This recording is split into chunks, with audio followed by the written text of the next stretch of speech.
Okay, this one is starting pretty late. It's 10 o'clock on March 13th, 2018. This is the vlog for March 13th, 2018. My health continues to improve. My voice, I think, sounds a lot better today, although it's still a bit hoarse, still a bit froggy. Whatever animal you want to believe is stuck down in there. I think in a couple days I'm going to sound basically like I usually do, which will be nice. But today was just a busy day at work, and then when I got home, I got started on stickers again. Thankfully, I'm just about out of the stuff I can sticker currently before I need to really get into the project I'm planning.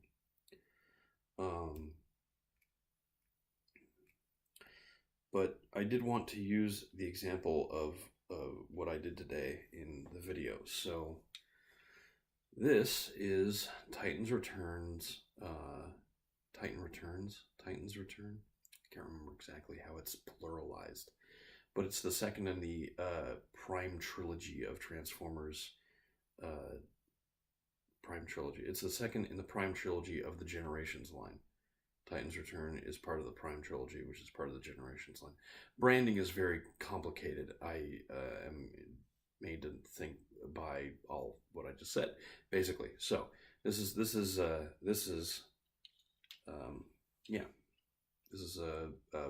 Breakaway.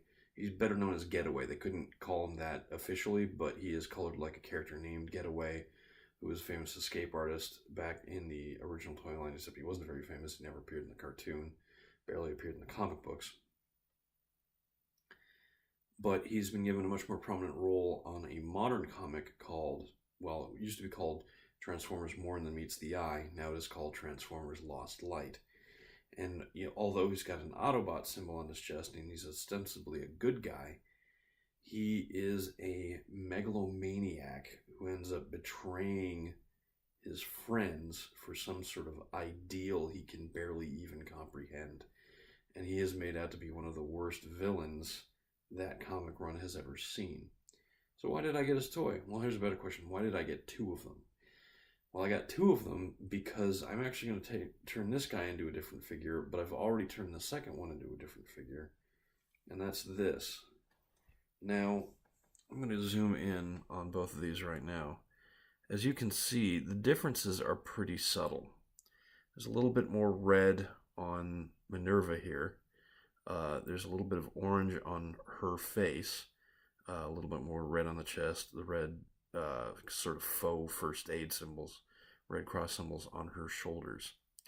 But Minerva is really interesting. Minerva holds the distinction in Transformers history of being the first character to actually get a toy when that character was female.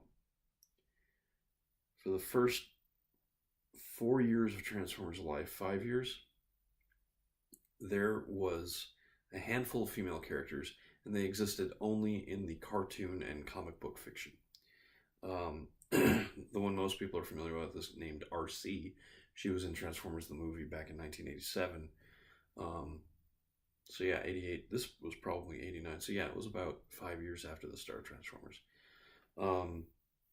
Along with RC, there was Elita 1, who was sort of Optimus Prime's girlfriend. Handful of other female characters like Moonracer, Firestar, some that got names later like I think there was Lancer and Greenlight. I don't remember exactly. I learned all this stuff from the awesome TF Wiki. Highly recommend www.tfwiki.com if you ever want to have a laugh at Transformers.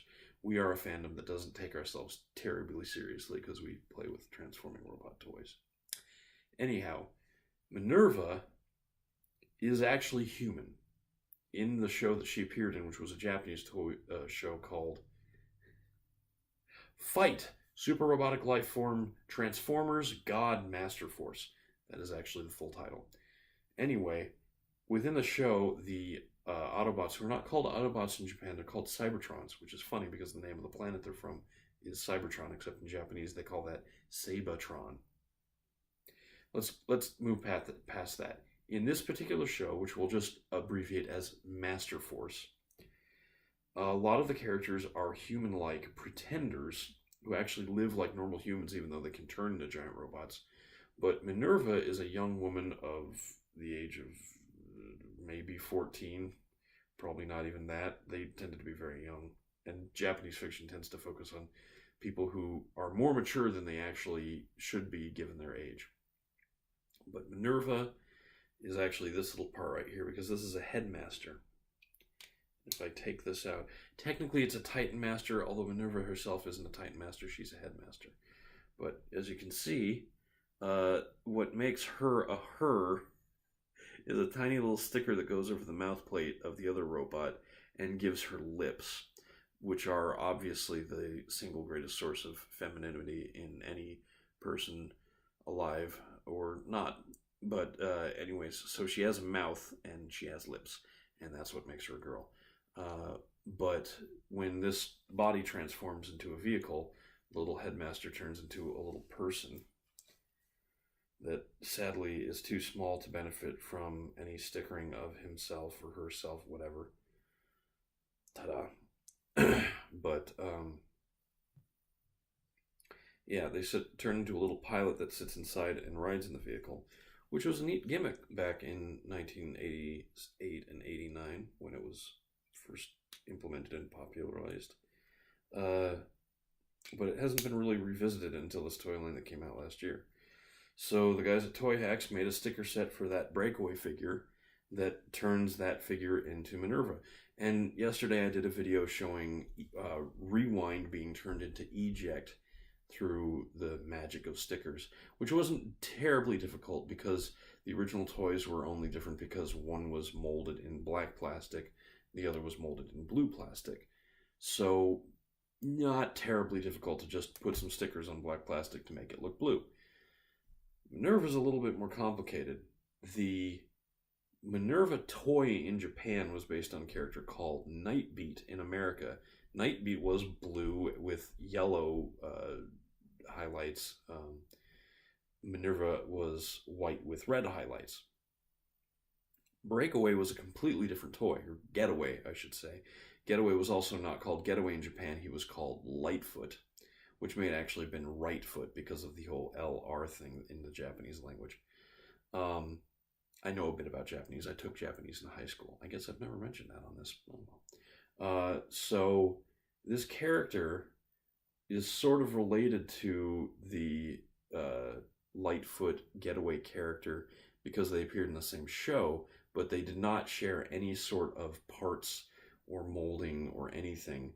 They just happen to be slightly similar colors, which is why the Toy Hacks guys decided to make a sticker set to turn this toy into this toy, or rather, to turn this toy into this toy.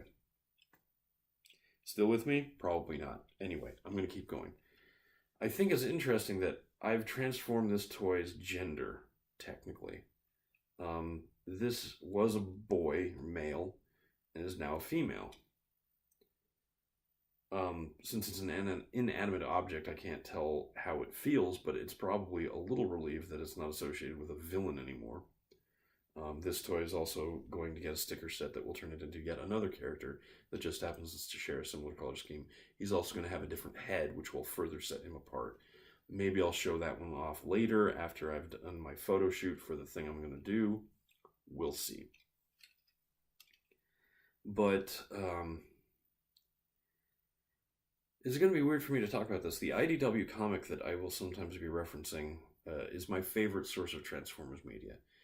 It is the bravest in the sorts of stories it likes to tell, which is some, the stories it likes to tell with a bunch of action figures.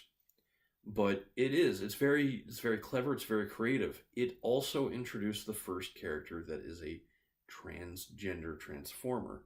In the original story, it was supposed that on Cybertron a long time ago, some Transformers had genders, but that phenomena died out because Transformers don't reproduce the way biological beings do. That'd be a little weird. Generally, they're just made out of metal and given a spark which brings that metal to life. That's their version of creation mythology, whatever. But that aforementioned RC, within the IDW universe, her character is different.